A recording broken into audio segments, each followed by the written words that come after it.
Hey guys, welcome to the channel. I'm Don. This is Rockin' the Country, and I have got a new documentary series I'm going with now. It's a 4-parter, courtesy of GW, George Woodruff, who made a gift to the channel from he made a gift for me to do this 58-minute documentary. I'm going to break it down into 4 parts, and possibly 5, but most likely 4. And it's just a George Jones documentary. I've not seen it. I've got a documentary playlist that is populated now with a number of different artists, their stories, Loretta, Dwight, and so on. So let's see what this one is about. GW, thank you for this gift, my friend, and your love of country music, which may exceed mine. And you know how much I love country. The story of George Jones. Here we go. Part 1.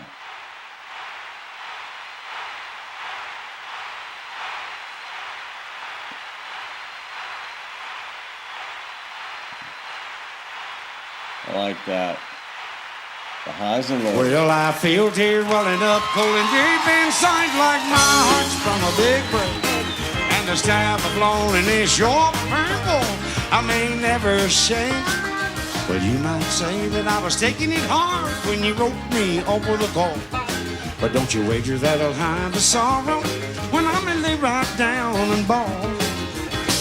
Well, the race is on. Here comes pride up the backstretch. Heartaches are going to the inside. My tears are holding back. They're trying not to fall. My heart's out of the running. Love scratched for another's sake. The race is on. It looks like Harley. And the winner loses all. People ask me, who is my favorite country artist? And I say, you mean besides George Jones?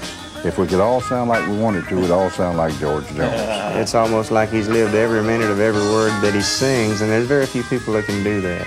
It was always Jones that seemed to get the message across just exactly right. Man, he stole everybody's heart.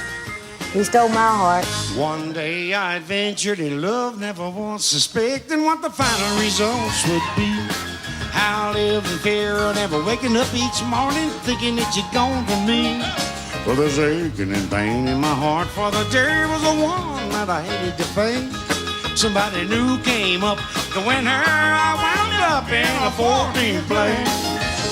George put so much emotion, so much feeling into his songs and that's what it's all about. I would give anything if I could sing like George Jones. He touches an emotion like few other people in this business have ever touched, or I think ever will touch. He can still stroll out on the stage, strap on that guitar and start singing and knock you right out of your seat. Hey, hey, hey. Winners losing is all. Some people just have it. I wonder where all that footage was from. The people of the Big Thicket, as they call this isolated area of East Texas, are a breed apart with their own moral code and a strict creed that became the community's only law. It was a wild, untamed region populated by the descendants of those who were often fleeing the laws of the outside world. Forbidding and inhospitable, this was the land that time forgot. Few who left have escaped its dark and sinister emotional hold. Few who left failed to return. The Big Thicket town of Saratoga continues to bear the scars of the Great Depression that seemed to lay particularly heavy on the rural settlements of the South. For the people who made up these tiny communities, theirs was a life of hardship and poverty, broken only by the simplest of life's pleasures, children, family, and of course, the traditional music that had been handed down from generation to generation and seemed to have the power to sweep away the darkest clouds. It was in this small log cabin that George Glenn Jones first drew breath on September 12, 1931, the last child of 8 born to Clara and George Washington Jones. His father was a hard-drinking but hard-working man who took work where he could find it. His mother was a religious woman who prodded young George to sing at the small church where she played piano. I learned my first chords on the guitar after my daddy finally bought me one, I think when I was about about 9 years old.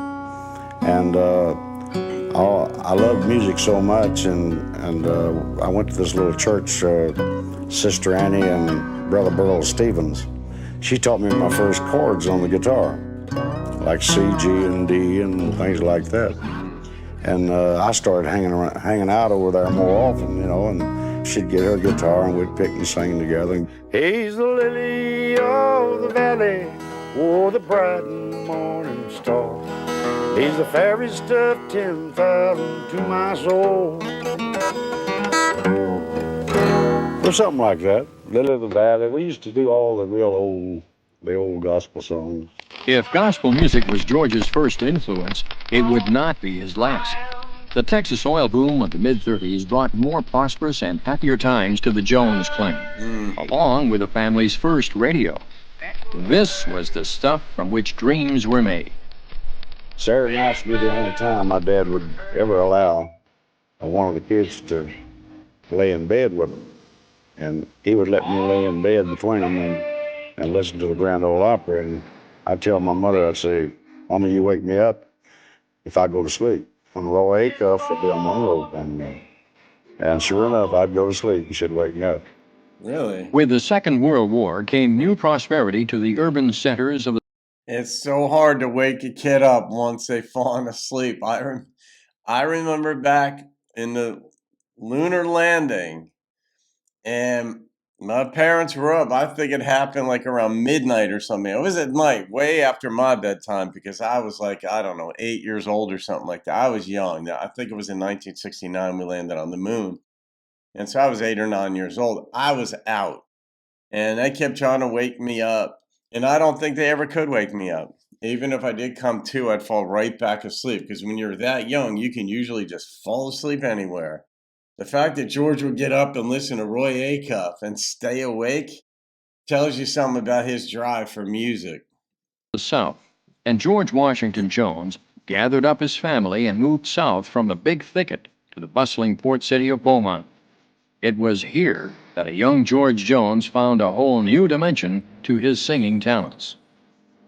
Way back in the hill. It was on a Sunday.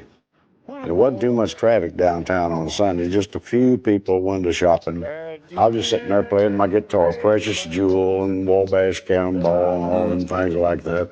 Finally, a little handful of people would stop together and just listen, since they didn't have anything else to do, you know.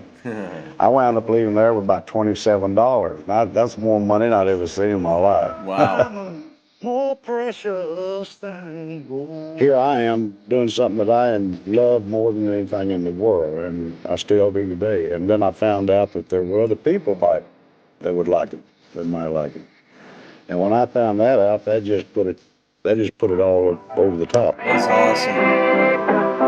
In 1949, a young singer emerged from the wilds of Alabama who would have a profound influence on all of country music for years to come. Yep. In him, George found a mentor and guiding light who would influence his life for the good and the bad in the long years ahead.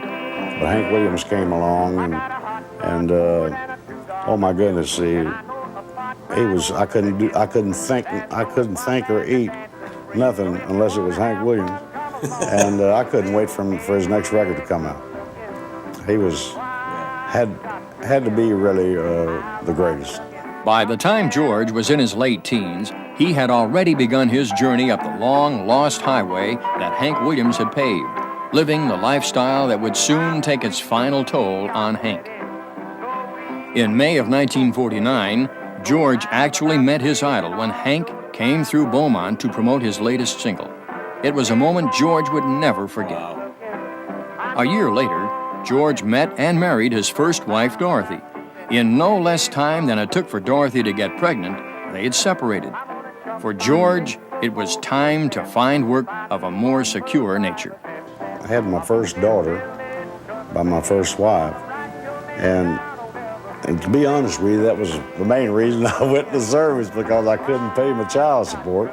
Even though it's the height of the Korean War, the only action George will see during his 2-year stint is in the bars and beer halls of San Jose, California, where he appears as Little Georgie Jones, the Forester Hill Flash. I came in off of Liberty, and my friend next to me on the bunk next to me came in about within 5 minutes after I came in, and I had just got my clothes off to lay down, and he brought in the morning paper and showed it to me, and I laid there the rest of the morning just bawled, you know, and it just broke my heart, you know, because the Lord, he was just everything as far as I was concerned. Oh, senior. Sad news to begin this New Year's Day.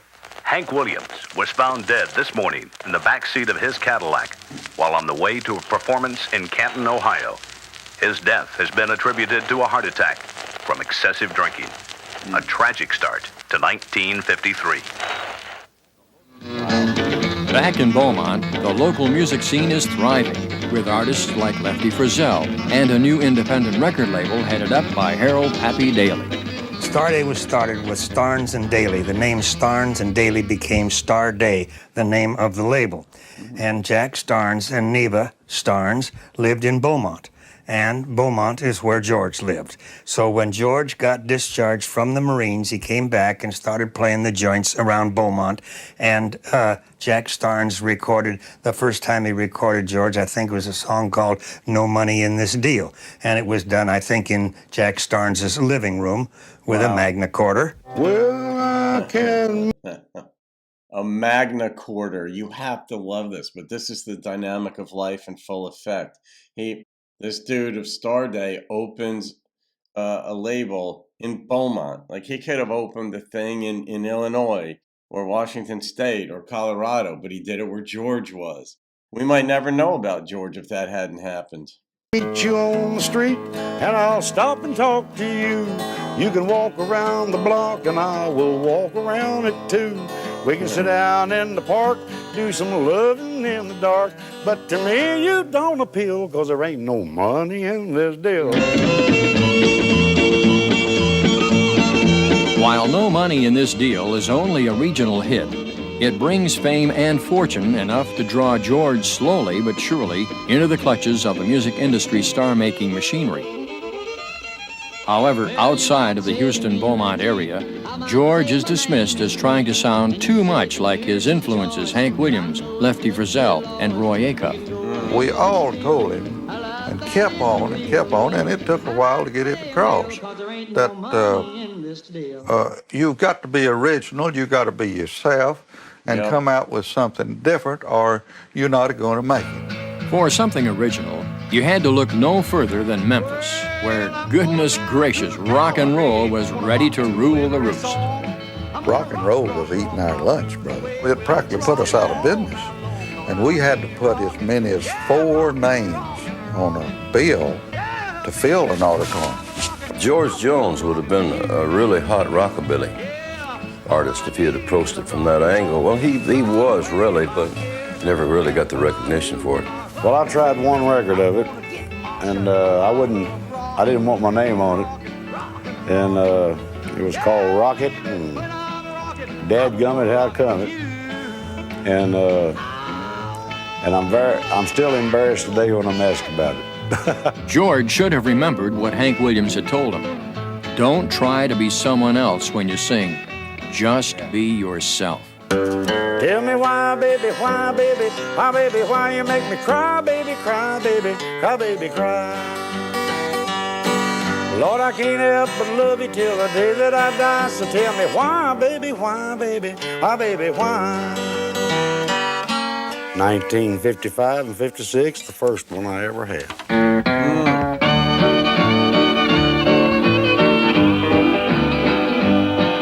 Tell me why, baby, why, baby, why, baby, why you make me cry, baby, cry, baby, cry, baby, cry. I can't help but love you till the day that I die. So tell me why, baby, why, baby, why, baby, why. As George's record sales increased and his popularity grew, the road began to beckon as he was becoming increasingly more in demand as a concert performer. In the South, all roads led to Shreveport, and George was soon on the bill of the prestigious Louisiana Hayride. There you go, Renee. That one's for you, Louisiana Hayride. All right, I'm going to stop it right there. That'll be part one, but this reminded me of a quote, the advice that he was being given by all these folks who were trying to say, George, stop trying to sound like someone else. Don't sound like Senior. Don't sound like Roy Acuff. You got to be yourself. He was being given this advice, but it reminds me of a quote, and it was either Frost or Emerson who said, to be yourself in a world that is constantly trying to talk you out of it is the greatest accomplishment. And being yourself can be a challenge. Like you hear somebody else, like as a musician, you hear somebody else and it's working for them and you love them. It gets in you and you want to emulate that. And it's a challenge to not do that, because not only do you mentally know it works, but emotionally it's what you feel. But then you've got to tailor it in a sense to who you are, and that it can be a challenge. So anyway, GW, part one, thank you for this one, and I cannot wait to see where this thing goes, because I get a lot of insight about life myself from these folks. All right, guys, hope you enjoyed that. That goes in the documentary playlist. Have a great day. I'll see you in another video, and keep rocking the country, being yourself. I wound up leaving there with about $27. That's more money than I'd ever seen in my life. More precious thing. Here I am doing something that I love more than anything in the world.